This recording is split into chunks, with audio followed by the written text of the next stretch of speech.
We used two of the most advanced AI models to create two characters. We will put them face to face. Their arguments will be evaluated by 5 independent AI models across multiple criteria, scored from 0 to 100. This is AI Debates. How does access to abortion affect poverty and inequality? Abortion is often promoted as a solution to poverty and inequality, but in reality, it addresses neither root cause. It only ends the life of the child. Suggesting abortion as the answer to economic hardship implies that the poor are better off if their children never live, which devalues both mother and child. True justice addresses poverty by expanding access to education, healthcare, housing, childcare, and job opportunities, not by eliminating lives that might otherwise struggle. In fact, communities already burdened by inequality are often targeted most heavily by abortion providers, deepening cycles of loss rather than lifting people out of hardship. Supporting women with resources, maternity care, and family assistance empowers them to choose life without being forced into an impossible economic dilemma.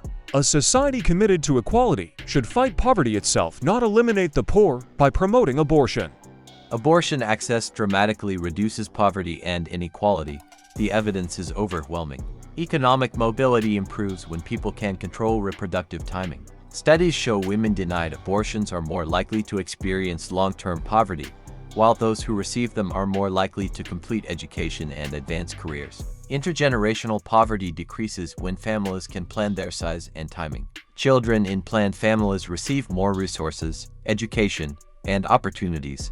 Educational attainment increases significantly with reproductive choice. The ability to delay childbearing allows completion of education and professional development, breaking cycles of economic disadvantage. Gender equality in employment and wages improves when women can participate fully in the workforce without forced interruptions. Healthcare costs decrease when people can access timely reproductive care rather than expensive emergency interventions or long-term support for unwanted pregnancies. Geographic inequality worsens with abortion bans.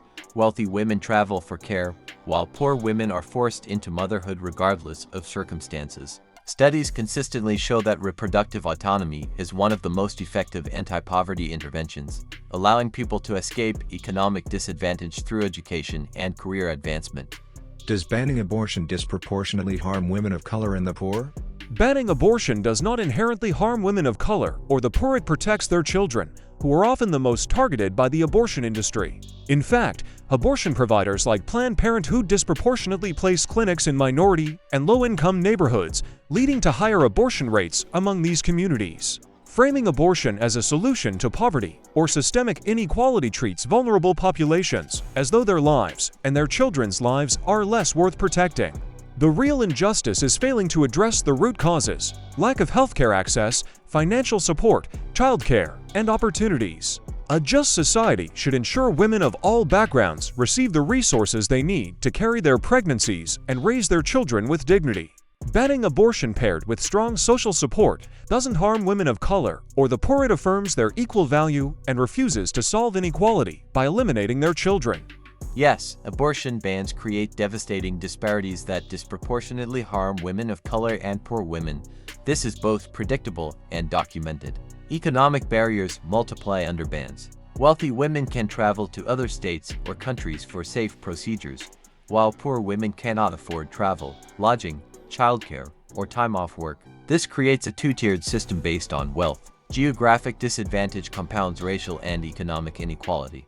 Women of color are more likely to live in restrictive states and lack resources to travel, making them most vulnerable to dangerous illegal procedures. Healthcare access is already limited for marginalized communities. Clinic closures eliminate not just abortion access but contraception, STI testing, and routine care that these communities depend on.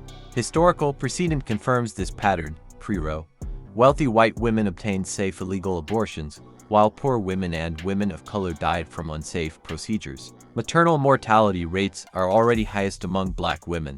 Forcing high-risk pregnancies worsens these deadly disparities. Criminal justice disparities mean women of color face harsher prosecution for pregnancy-related crimes. Bans don't eliminate abortion, they eliminate safe abortion for the most vulnerable.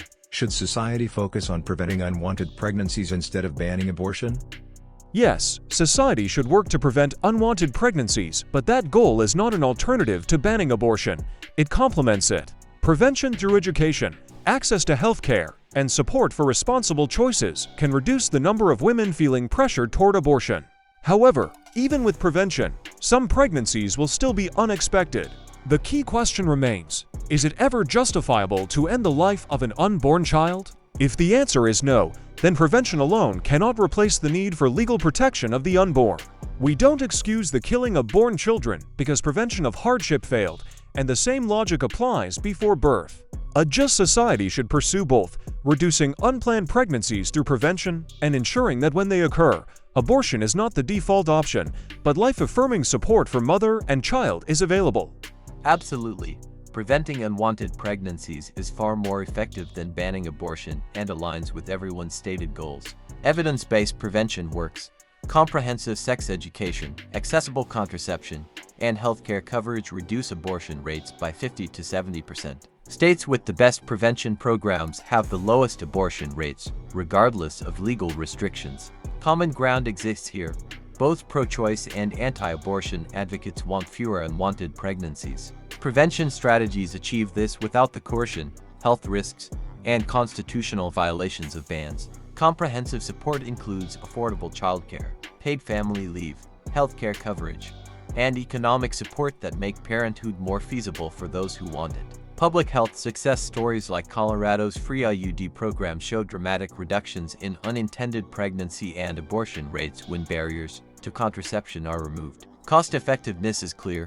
Prevention programs save taxpayers money compared to the costs of unwanted pregnancies, poverty programs, and enforcement of abortion bans. Real results require addressing root causes rather than criminalizing outcomes. Societies focused on prevention achieve lower abortion rates while protecting individual freedom and health. Does abortion devalue human life?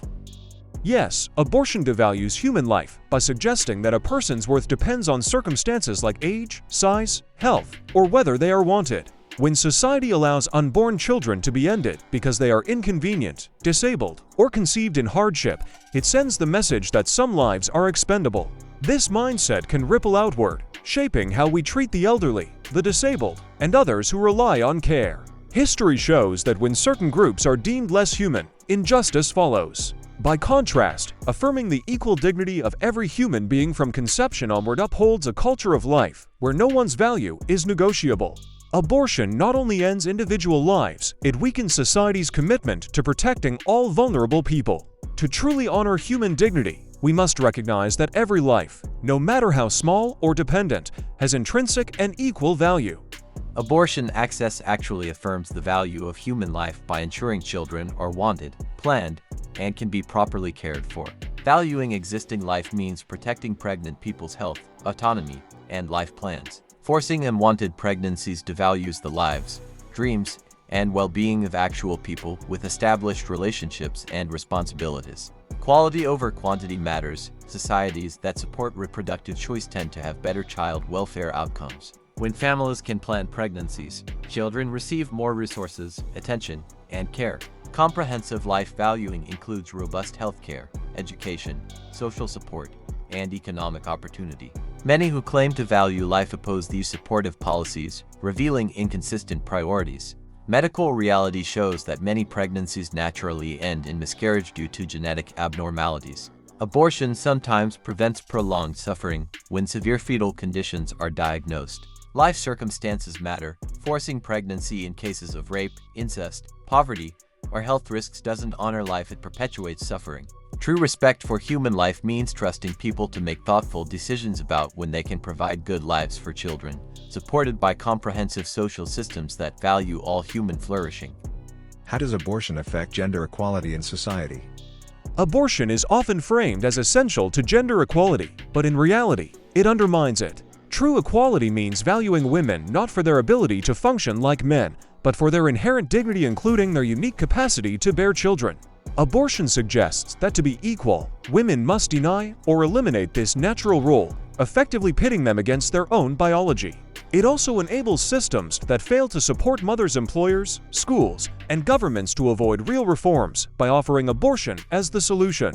Moreover, abortion often pressures women into choices they don't truly want, serving male convenience or economic pressures rather than genuine empowerment. Real gender equality affirms women as whole persons, providing support so they can flourish as mothers and participants in society. Equality should not come at the expense of their children's lives, but through structures that honor both women and the lives they create. Abortion access is fundamental to gender equality. Reproductive control directly determines women's ability to participate equally in society. Economic equality requires reproductive autonomy. Without abortion access, women face forced career interruptions, educational delays, and economic disadvantage that men never experience. This creates systematic inequality based purely on biology. Political participation suffers when women can't control reproductive timing. Leadership roles, elected positions, and civic engagement become harder when pregnancy can derail plans against one's will. Educational achievement gaps widen with abortion restrictions. The ability to delay childbearing until after education completion is crucial for women's advancement in higher education and professional fields. Workplace equality becomes impossible when employers can assume women might be forced into unplanned pregnancies, affecting hiring and promotion decisions. Historical evidence shows that reproductive rights directly correlate with women's advancement. Countries and eras with greater reproductive freedom show better gender equality outcomes. Constitutional equality requires equal opportunity to pursue life, liberty, and happiness, impossible when one sex can be forced into parenthood while the other cannot be. Reproductive autonomy is the foundation upon which all other gender equality rests.